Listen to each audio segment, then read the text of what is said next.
نحمده ونصلي ونسلم على رسوله الكريم أما بعد فأعوذ بالله من الشيطان الرجيم بسم الله الرحمن الرحيم عن ابن عباس رضي الله عنهما قال فرض رسول الله صلى الله عليه وآله وسلم صدقة الفطر طهرة للصائم من اللغو والرفث وطعمة للمساكين فمن أداها قبل الصلاة فهي زكاة مقبولة ومن أداها بعد الصلاة فهي الصدقة من الصدقة. رمضان المبارک بعضی هغه اعمال دي چې هغه انسان د بدن سره تعلق لري او بعضی هغه اعمال دي چې د انسان د مال سره تعلق لري. د انسان بدنی عبادت دا روزه نیول دي، د انسان بدنی عبادت دا تراویح کول دي، د انسان بدنی عبادت دا نوافل کول دي او دغه شان د انسان مالی عبادت رمضان المبارک دا صدقة الفطر دا کمی ته چې مونږ سرسایه وایو د هغې ادا کول دي. د هغې سره سره صدقة الفطر یعنی سرسایه دا د انسان یو قسم شکرانه ده چې الله یو انسان لا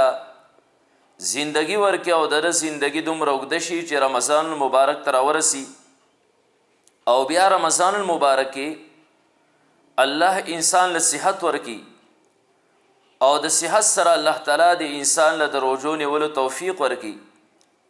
د انسان له تراو توفیق ورکي، د انسان له سحر سحری او پښمنی تر پاسیرو توفیق ورکي،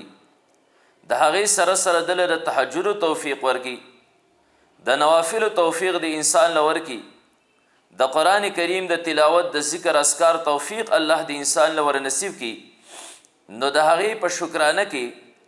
دا انسان چې نو دا صدقه فطر یعنی سرسایه چې کم دی نو دا ادا کی غریب له. نو حضرت عبدالله ابن عباس رضی الله تعالی عنهما فرمای قال فرض رسول الله صلی الله علیه و آله وسلم صدقة الفطر، پیغمبر علیه الصلاۃ والسلام دا لازم کړي د صدقه فطر. د صدقه فطر فائدہ سره پیغمبر علیه الصلاۃ والسلام د سشي د پاره لازم کړي ده. نو فرمای طهرة للصائم من اللغو والرفث، د روزدار د فضل او بیهوده گفتگو او د خبرونه د پاکی د پاره پیغمبر علیه الصلاۃ والسلام صدقة الفطر سرسایه لازم کړي ده. یو انسان په رمضان المبارک بیهوده خبري وکي، د چې فحش گفتگو وکي او د عبس خبري وکي، د هغه خبرو په بنیاد باندې د دې انسان روزه کې سکو تایانی راغلی، تقصیرات راغلی او د دې انسان روزه دا د قبولیت درجې ته هغه ورونه رسی، دی کې سکوتاهی راشي. د هغې کوتاهی د ختمولو دپاره او د رمضان د روزو د تکمیل دپاره پیغمبر علیه الصلاۃ والسلام هغه صدقة الفطر دا د امت په مالدارو باندې کم چې صاحب نصابي په هغه باندې دا لازم کړه. لکه حضرت جریر رضی الله تعالی عنہ روایت ته قال رسول الله صلی الله علیه و آله وسلم، نبی علیہ الصلاۃ والسلام فرمایل صوم شهر رمضان معلق بین السماء والارض، د رمضان المبارک د میاشتې روزې دا رزمکې او د اسمان په منځ کې معلقي راویزانی او ولا یرفع الا بزکات الفطر، دا نشي پورته کېدی یعنی د قبولیت درجې ته په بره دا مگر په صدقه فطر سره. صدقه فطر انسان ادا کی، سرسایه ادا کی، نو دا انسان دا روزې د قبولیت درجې ته دا ورورسي. نو د انسان د جبې نه داسې کلمات وتی، فحش گفتگو وتی، عبس خبرې وتی چې دغه روزه په دې کې څه تقصیرات راوستی، کوتاهۍ راوستی، کمی راوستی، د هغې د تکمیل دپاره د هغې د پوره کولو دپاره پیغمبر علیه الصلاۃ والسلام صدقة الفطر دا د امت په هغې مالدارو او د هغې صاحب نصاب باندې چې دا مقرر کړه. نو صدقة الفطر طهرة للصائم من اللغو والرفث، صدقه فطر دا د صائم روزدار د فضل او بیهوده خبرو د پاکولو لپاره پیغمبر علیه السلام لازم کړه او دویم نمبر صدقة الفطر دا د څه لپاره پیغمبر علیه السلام لازم کړه وطعمة للمساکین د مسکینانو د خورولو دپاره صدقة فطر رسول الله مبارک لازم کړه یو مسکین دی غریب دی ځکه د اختر خوشحالي دا یوازې د مالدار دپاره نه بلکې دا د یو غریب مسکین دپاره هم نو غریب او مسکین به څه خوشحالي وکړي چې دی غریب او مسکین ته هغه خپل بچي جاړي د اختر په ورځ باندې د دیو د خوراک دپاره څه موجود نه او د هغې غریب او مسکین د بچو به څه خوشحالي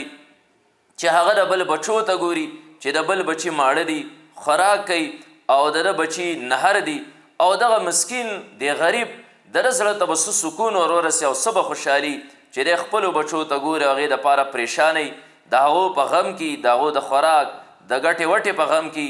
نه دی خوشحالي چرته نشي کولی د دې دپاره چې د دې غریب دا بچی دا هم د مالدار په خوشحالۍ کې شریک شي دی هم د مالدار د بچي په شان خوشحالي وکړي او دغه غریب انسان دی خپل بچي خوشحاله ویني د زړه ته هم سرور ورورسي خوشحالي ورورسي او د هغې سره سره دی د دغې ورځې د غم نه د بچو د رزق د ګټلو د غم نه دی چې کوم دی نو هغه زړه د خالي چې په دغه ورځ باندې هم دی خوشحالو کې را شریک شي نو وطعمة للمساکین د مسکین د خورولو دپاره نبی علیه السلام فطرانه دا لازم وګڼله او بیا وقت پیغمبر علیه السلام د تره زوی حضرت عبدالله ابن عباس رضی الله تعالی عنهما فرمایي فمن اداها قبل الصلاة چا چې دا سرسایه دا صدقة الفطر دا د مونځ نه مخکې ادا کړه یعنی د اختر د مونځ نه مخکې ادا کړه فهي زکات مقبوله نو دا صدقه مقبوله ده یعنی صدقه فطر ده د عام قیدې مطابق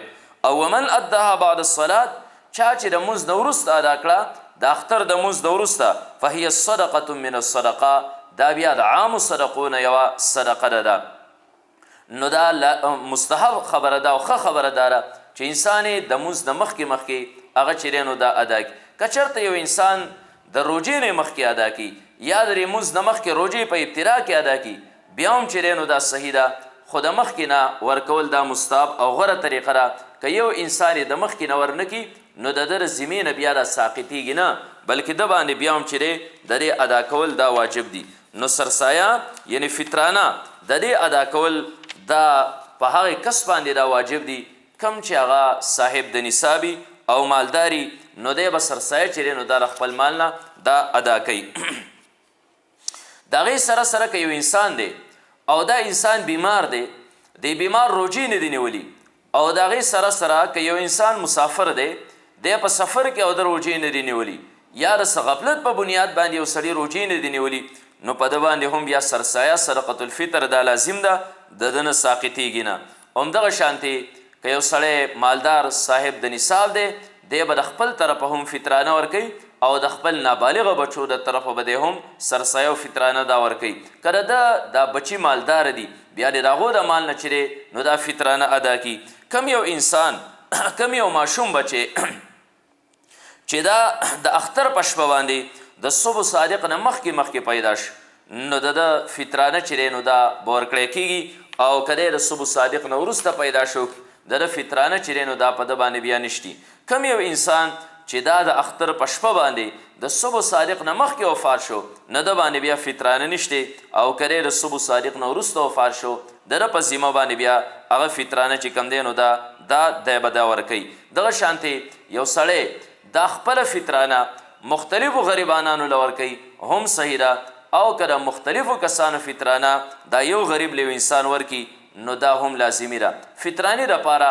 لازم داري چې دا دې دپاره به مالک جوړی مالک ته به دا حواله کوي او کس ته هغه به په دې باندې قبضه لګوي چېرته جومات په عمارت کې یا لاره وله وغیره کې دې کې فطرانې مال چې دی نو دا صحیح نه دي اوس فطرانه د څومره فطرانه چې کوم دی د غنمو نه احتیاطاً 2 کیلو او دغه شانتې وربشې شوې او کشمش وسکې شوې کجورې شوې د هغې نه احتیاطاً 4 کیلو او غنم دا د غنمو چې کوم غله ده دانې دي او دغه شانتې وړه دي وغیره دا ټول پکې دي نو نن سبا زمونږ علاقو کې دا د غنمو د وړو په اعتبار سره 150 روپۍ چې دی نو دا جوړیږي عموما زمونږ معاشره کې چونکې متوسط طبقه دا اوسیږي نو عموما دا د غنمو چې د ټولو کم ریټ زموږ علاقو کې جوړیږي نو دغه اکثر فطرانه د دین حسابیږي نو د وړو د حساب نه 150 روپۍ ده نور الله تعالی چاله وس ورکړی هغو له پکارداري چې د خپل وس مطابق هغه د وربشو د هغې سرسایه ادا کړي دغه شان د کجوري د هغې نصاب نه ادا کړي دغه شان د هغې سره سره د کشمش د وسکو د هغې حساب چې دی نو دا ولګوي چې هغه احتیاطاً څلور کیلو دي او خپل علاقو کې د هغې ریټ معلوم کړی شي نو الله چې چاله وس ورکړی هغه چې څومره زیاته ادا کړي د هغه دپاره به دا بهتری په دې وجه باندې د اختر نه مخکې دا ادا کول دا مستحب دي د مونځ نه مخکې چې غریب او د غریب بچی په دې خوشحالو کې چې کم دی هغه مالدار د بچو سره او د مالدار سره هغه هم خوشحالي چې نو دا مناو کی الله تعالی دې مونږه او تاسو له د غریب سره د همدردۍ او د بیوسو سره چې کم دی د امداد کولو توفیق را نصیب کی و آخر دعوانا ان الحمد لله رب العالمین.